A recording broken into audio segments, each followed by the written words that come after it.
guys. So I have a hoarse throat. I'm getting over a cold, so my throat or my voice, it doesn't sound the way it normally does. But I'm not gonna let my throat chakra get him. I still want to talk to you guys, and there's a subject that I wanted to really brace my heart upon to you, to all of you who listen and watch my videos. A very heartfelt message, and I named it "Wilting of the Flower" because I feel like I've gone through stages in my life where, like, at the beginning, when I was, branching out into adulthood, I really spread my wings. I was getting to know who I really was, or at least who I thought I was at that time. It's a lot different now. But then, I had a different stage in my life where I eventually got married, and I had a baby. And so now I'm in that transitional period again to where I'm getting to know myself and to know what I really want out of life. And especially professionally, I'm pursuing this modeling thing, and I actually got a call back today, so I'm excited about that. But I remember one day a couple of years ago when my stepfather, he said, "Rachel, you're like a wilting flower." And he didn't mean it in a mean way. He was just being honest with me. He was like, you're almost like a wilting flower. Like, what, he knows my potential. He knows what I am willing and can be in life. And he knew that I was just like kind of, and I liken it to like when flowers die, like they spring, like the trees and the flowers, they all spring alive in the spring. And then by late summer, when the heat sets in, at least in Georgia, well, not the trees, but the flowers start wilting and all that stuff.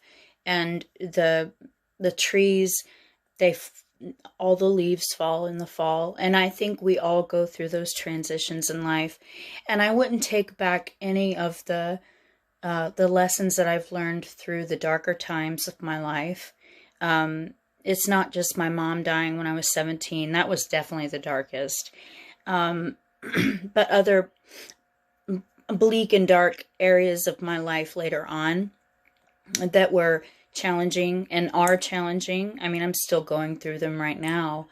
I wouldn't change it for the world because I'm learning so much about how to be a real human being, not just like this, fake persona that we all want to put out there. Not to say that I'm not judgmental towards any of that, but I'm just saying, for me, my own personal experience, I want to be real and authentic with who I really am, and who I'm becoming, I should say, who I'm becoming. I'm changing every day. I'm learning a lot. I'm growing a lot. And I'm just taking it all in, one day at a time, just taking it all in. So you go through the wilting process, and then you blossom back into life.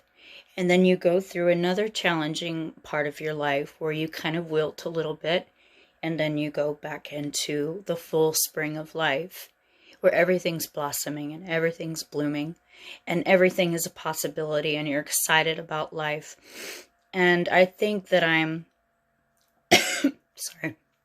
think that I'm slowly coming into that. I'm coming back into that. And I'm very excited to see what the universe, God, source energy, what it has for me and where that's going to lead me into. Nature comes alive, and so do we. And it wilts, and so do we, but we always come back alive. Until we don't, of course, until we don't anymore, but cycles of life is what I'm trying to say while we're alive. Cycles of life where we have to go through the challenges and the learning process, and then there's times of joy and you feel really connected with your soul and your life and where you're headed and where you are. So I hope that this message found you well. I think I'm going to call it the video Wilting of the Flower, and maybe something more. I don't know yet. But anyway, love you all. Kisses, hugs, and blessings to all of you. Thank you for following me. And if you aren't subscribed and you see this video, like and subscribe. I appreciate every one of you. Blessings.